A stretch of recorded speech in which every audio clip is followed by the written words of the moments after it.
Before Greece had temples, before statues, before philosophy and democracy, there was a land that resisted civilization. This land did not welcome people. It tested them. Mountains cut villages off from one another like walls built by the gods themselves. The sea was beautiful, but merciless. Storms came without warning. Soil was thin, stubborn, ungrateful.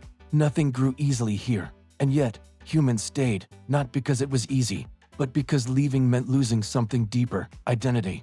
Unlike the river civilizations of Egypt or Mesopotamia, Greece had no single center, no predictable flood, no divine order written into nature. Everything had to be earned. This created a different kind of human. Where others accepted tradition, Greeks questioned it. Where others obeyed, Greeks argued. Where others worshipped certainty, Greeks explored doubt. Long before the word philosophy existed, Greeks were already philosophers. They looked at the sky and asked not only who created it, but why it behaved the way it did. Thunder was not just Zeus's anger, it was a phenomenon worth understanding. This instinct to explain rather than submit would become the soul of Greece.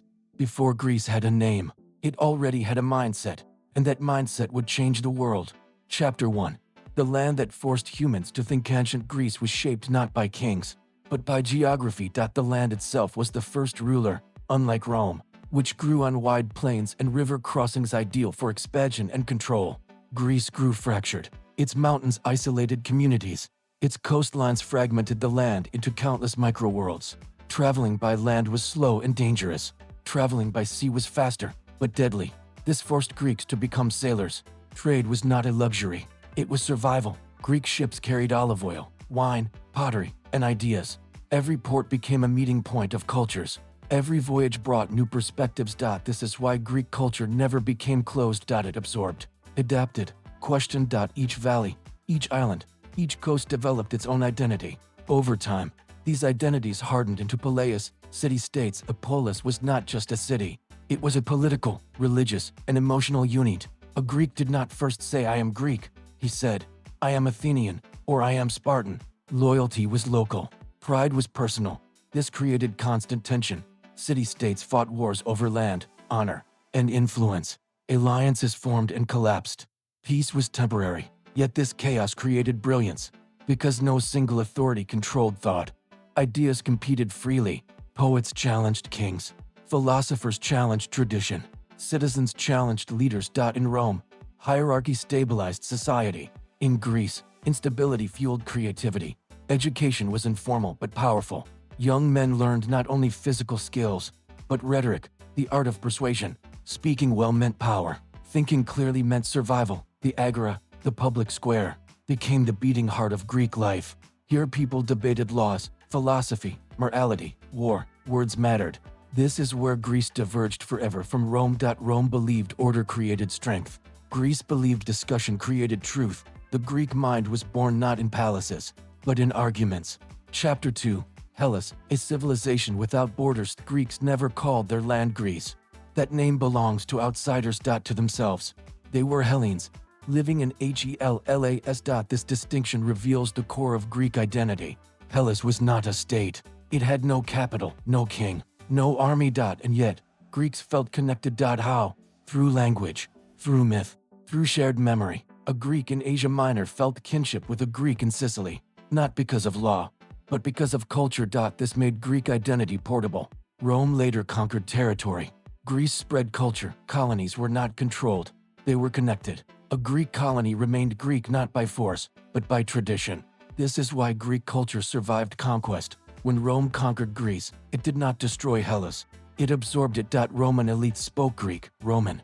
Thinkers studied Plato. Roman gods wore Greek faces. Rome ruled the body of the world. Greece ruled its mind. This paradox explains why Greek civilization never truly fell, because Hellas was never a place that could be destroyed. It was a way of thinking. Chapter 3. Gods. Who were human? The gods of ancient Greece were not distant rulers of the universe. They were present, emotional, unstable. To the Greeks, the divine world was not separated from the human one. It was intertwined with it. Gods walked among humans, interfered in wars, loved mortals, punished pride, and rewarded intelligence. This was revolutionary.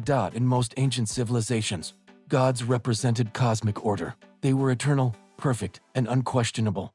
Their will was law. Greek gods were different. They argued. They made mistakes.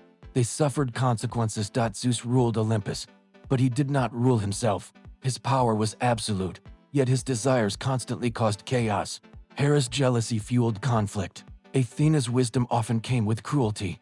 Ours embodied violence without reason, while Apollo represented logic without mercy.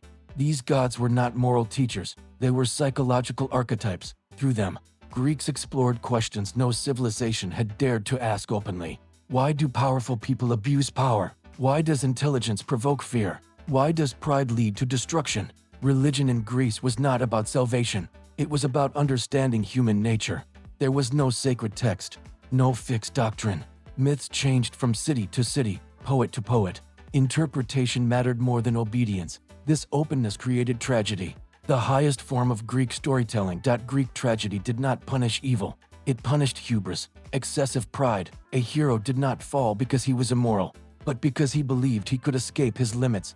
Oedipus sought truth and destroyed himself. Achilles sought glory and lost everything. Prometheus sought progress and was eternally punished.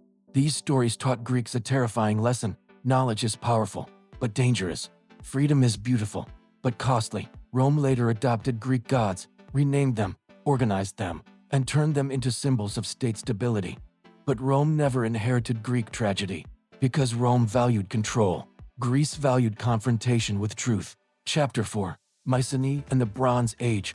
Before philosophy, long before Athens debated democracy, Greece was ruled by stone walls and bronze swords. This was the world of Mycenaean civilization. Mycenaean cities were built for war. Massive fortifications surrounded palaces, where warrior kings ruled through fear and loyalty. Society was rigid, hierarchical, and militarized. Power flowed from the top down. The king controlled land, warriors, and resources. Writing existed, but only for administration. Knowledge belonged to elites. Common people obeyed. This was Greece before thought became power. The legends of the Trojan War reflect this world perfectly. Heroes were measured by physical strength, honor in battle, and loyalty to kings. Intelligence mattered only when it served violence. Achilles was admired not because he was wise, but because he was unstoppable. Yet even here, seeds of change existed. Odysseus survived not by strength, but by cunning. His mind mattered more than his sword. And then, collapse. Around 1200 BCE, the Mycenaean world fell apart. Palaces burned. Trade networks vanished. Writing disappeared. Population declined dramatically. No central authority survived for most civilizations. This would have meant extinction for Greece. It meant reinvention. Chapter 5. The Dark Age. Silence before voiceth. Greek Dark Age was not empty. It was quiet for centuries. Greece left almost no written record. Cities shrank into villages. Long-distance trade collapsed. Life became local, fragile, uncertain. But this silence was not death. It was incubation. Without kings and palaces, communities reorganized themselves. Power dispersed. Leadership became personal rather than institutional. Elders, warriors, and speakers gained influence. Most importantly, memory survived through oral tradition. Stories were no longer written. They were remembered. Homer did not invent Greek identity. He preserved it. Through epic poetry, Greeks remembered their past, their heroes, and their values. These stories were not historical records, they were cultural anchors. They answered one question: who are we, now that everything is gone? Out of collapse came cohesion, out of silence came voice. This period taught Greeks something crucial. Civilization does not require kings. It requires shared meaning. Chapter 6. The Polis. A radical experiment. From the ruins of the Dark Age emerged the most radical political idea. In ancient history, the polis was not ruled by divine kings. It was governed by humans, citizens gathered to discuss laws, war, justice, and identity. Politics became public. Decisions became collective. This was unprecedented. In Egypt and Persia, rulers spoke for gods. In Rome, law spoke for the state. In Greece, people spoke for themselves. The polis was flawed, chaotic, unequal, but alive. Citizens fought for their city not because they were forced to, but because they belonged to it. This sense of belonging created loyalty stronger than fear. Rome later perfected governance. Greece invented political participation.